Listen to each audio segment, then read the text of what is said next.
ब दिन इतनी महंगाई होती जा रही है पाकिस्तान में। मैं आप लोगों को एक ही मशवरा दूंगा भाई, यहाँ से निकल जाओ जितनी जल्दी हो सकता है। इनका भी ख्वाब था कि मैं या बाहर चली जाऊँ या तो मैं वकील बन जाऊँ। ये आपकी मदद करेगा, मुझे खुशी होगी इस बात की। तो वो अगर आपको निकाह की ऑफ़र करते हैं तो हाँ, अगर कोई अच्छा इंसान हुआ तो मैं ज़रूर करूँगी। पक्की बात है। जी, बिल्कुल किन के रेफरेंस से? रोज़ाना आपके की रेफरेंस बुनियाद पर आपको मैं बता दूं कि 65,000 पासपोर्ट पाकिस्तान में तैयार हो रहे हैं। पूरे पाकिस्तान में 65,000 बंदा पासपोर्ट बनवा रहा है डेली बेसिस पे। इस मुल्क में ज़िम्मेदारियों ने ख्वाहिशातों को इतना ख़त्म कर दिया, बल्कि ख़त्म नहीं कर दिया, उनका गला ही घोंट दिया। कभी दोस्तों, पाकिस्तान की एक सुंदर सी लड़की, 25 साल की सुंदर सी वकील लड़की भाई शादी के लिए ऑफर दे रही है इंडिया में।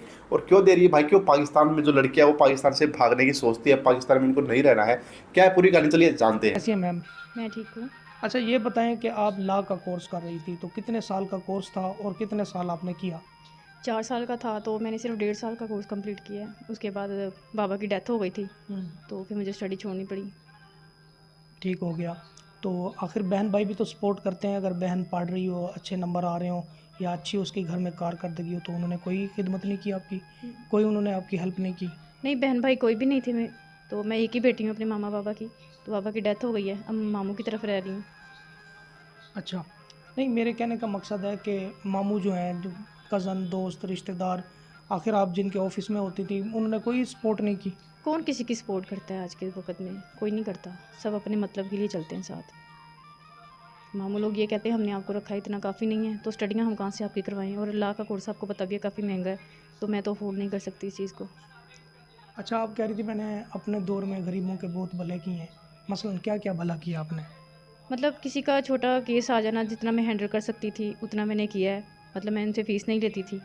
और किसी का तलाक का केस हो गया, किसी का कोई चोरी का केस हो गया, कुछ इस तरह का, मतलब जो भी छोटे छोटे केसेस थे जिसको मैं हैंडल कर सकती थी वो मैंने किए।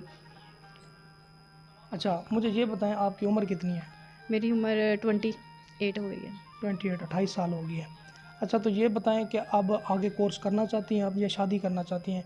क्या सोच कर आप मेरे चैनल पे आ रही हैं? मैंने आपकी काफ़ी सारी वीडियो देखी थी जिसमें मुझे काफ़ी नॉलेज मिली, अच्छा लगा आपकी वीडियो देखकर, और मैं ये चाहती थी कि मैं आपसे मिलूँ, इसलिए मैं आपके पास आई हूँ जॉब से फ्री होकर। तो मैं इसलिए आपके पास आई हूँ कि मैं चाहती हूँ कि मैं स्टडी करूँ, अगर मेरा कोई सपोर्ट कर सकता है तो मैं आगे स्टडी करूँ। मैं अपना वकालत के कोर्स को कंप्लीट करना चाहती हूँ। वो तो बात ठीक है, कोई इस चीज़ की मुझसे फिर कसम ले या बात करे कि वाजिद भाई इनको कहें, अगर आखिर आपको लाइफ में जीवन साथी की भी तो तलाश होगी, तो निकाह भी तो करना है। शादी हुई है कि नहीं? नहीं, शादी नहीं हुई मेरी अभी। मैं शादी ज़रूर करूँगी, लेकिन ऐसे इंसान के साथ जो मुझे सपोर्ट करे, मुझे मेरी स्टडी कंप्लीट करे, मेरे को ख्वाबों को पूरा करे। बहुत शौक है, जी हाँ, मुझे बहुत शौक़ है। बहुत जज्बात है। जी हाँ, बहुत जज्बात है। मैं गरीबों इंसानों की मदद करना चाहती हूँ। आंखों से अश्क जारी हैं आपके, रो क्यों रही हो? नहीं नहीं, मैं रो नहीं रही हूँ, बस मैं आपको बता रही हूँ खुशी से कि मैं बहुत इस चीज़ को लेके इमोशनल हूँ। नहीं, दिल में एहसास पैदा तो होता होगा जब अपनी उम्र की लड़कियों को देखती होंगे, नीचे गाड़ी है और वकील बन गई हैं। आप सिर्फ पैसे की वजह से मेरे ख्याल से मार खा गई हैं। जी हाँ, बिल्कुल ऐसे ही था कि बाबा की डेथ के बाद इतना अफोर्ड हमारा था नहीं कि मैं आगे स्टडी करती। फिर मुझे खुद जॉब करनी पड़ी एम्पोरियम मॉल्स में, तो अभी मैं वहीं पे जॉब कर रही हूँ। मेरे सारे ख्वाब बीच में ही रह गए हैं। आपने मेरी भी आंखों में आंसू दिला दिए हैं। खैर, इंसान के ख्वाब होते हैं नाज़रीन ग्रामी कि वो कोई चीज़ बन जाए, डॉक्टर, इंजीनियर, प्रोफेसर। यकीन करें, जो ख्वाहिशात है ना, ख़त्म हो गई हैं इस मुल्क में।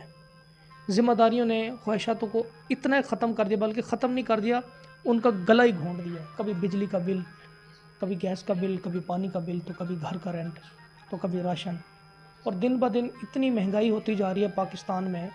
मैं आप लोगों को एक ही मशवरा दूंगा भाई, यहाँ से निकल जाओ जितनी जल्दी हो सकता है, निकल जाओ। रोज़ाना की बुनियाद पर आपको मैं बता दूं कि 65,000 पासपोर्ट पाकिस्तान में तैयार हो रहे हैं। पूरे पाकिस्तान में 65,000 बंदा पासपोर्ट बनवा रहा है डेली बेसिस पे। तो इनका भी ख्वाब था कि मैं या बाहर चली जाऊं या तो मैं वकील बन जाऊं। ये आपकी मदद करेगा, मुझे खुशी होगी इस बात की। तो वो अगर आपको निकाह की ऑफ़र करते हैं तो हाँ, अगर कोई अच्छा इंसान हुआ तो मैं ज़रूर करूँगी। पक्की बात है। जी, बिल्कुल। किन के रेफरेंस से? आपके रेफ़रेंस से ज़ाहिर है, मैं तो उनको नहीं जानती ना, जो भी होगा, तो मैं तो आपके रेफ़रेंस से ही करूँगी ना। अगर आप उसकी गारंटी देंगे, बताएँगे मुझे कि ये इंसान अच्छा है, तो मैं तो आपके एतबार पे करूँगी ना। भाई साहब, वकील साहबा की बातें सुन लें। वो कह रही हैं कि वाजिद सर आपके रेफरेंस से हो, तो यार अपना घर, मोहल्ला, इलाका बताया करें। डायरेक्ट ये ना कहा करें अम्मी अब्बू नहीं है, मैं भी अकेला हूँ दुनिया में, कोई बात नहीं, बता दें, ऐसे भी करना है तो वो कर लेगी, मसला नहीं है। तो आपके रिश्ते की अगर मैं बात करता हूँ तो बड़े छोटे कौन होंगे आपके? बड़े छोटे मामू ही होंगे बस एक हमारे, जिनके पास मैं रह रही हूँ। ठीक हो गया। तो लास्ट में कुछ हमारी जो बहन बेटियों के ख्वाब अधूरे रह जाते हैं उनके लिए कुछ स्पेशल कुछ कहना चाहें? हाँ, मैं कहना चाहूँगी कि अपने ख्वाबों को अधूरा नहीं छोड़ना चाहिए, अपने ख्वाबों को पूरा करना चाहिए। इंसान में हिम्मत हो, जज्बात हो तो वो कुछ भी कर सकता है। मेहनत करें और अपने ख्वाबों को लाजम पूरा करें। एम्पोरियम मॉल में कितनी सैलरी ले रही हैं? मैं 40+ ले रही हूँ वहाँ से। अच्छा, तो कितनी घंटे खड़ी रहती हैं वहाँ पे? 12 घंटे, सुबह 10 से रात 10 तक।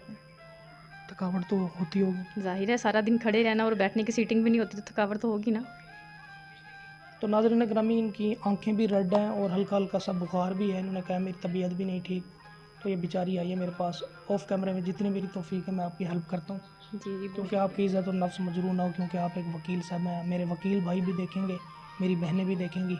जितनी तौफीक है आप इनकी डोनेशन करें, मदद करें ताकि ये आगे बढ़ सके। कमज़ोर इंसान को हमेशा लाठी की ज़रूरत होती है, माजूर इंसान को व्हील चेयर की ज़रूरत होती है, माजूर इंसान को कंधे की ज़रूरत होती है, माजूर इंसान को सपोर्ट की ज़रूरत होती है। तो हम अगर सपोर्ट करेंगे ना इन लोगों को, तो यकीन करें हमारा पाकिस्तान कहाँ से कहाँ नहीं जाएगा, बल्कि पाकिस्तान की आवाम पाकिस्तान को एक तो गरीब लड़कियां शादी के लिए अप्रोच करती थी भाई, लेकिन आज पाकिस्तान की एक पढ़ी लिखी वकील साहिबा भाई, अच्छी सुंदर लंबी हाइट, पढ़ी लिखी सब कुछ है भाई, पैसे वाली भी, लेकिन इसको शादी करने के लिए ऑनलाइन रिश्ता ढूंढना पड़ रहा है। उसको पाकिस्तान में शादी नहीं करनी है, उसको बाहर सेटल होना है, लाइक इंडिया दुबई जैसी कंट्री में जाना है।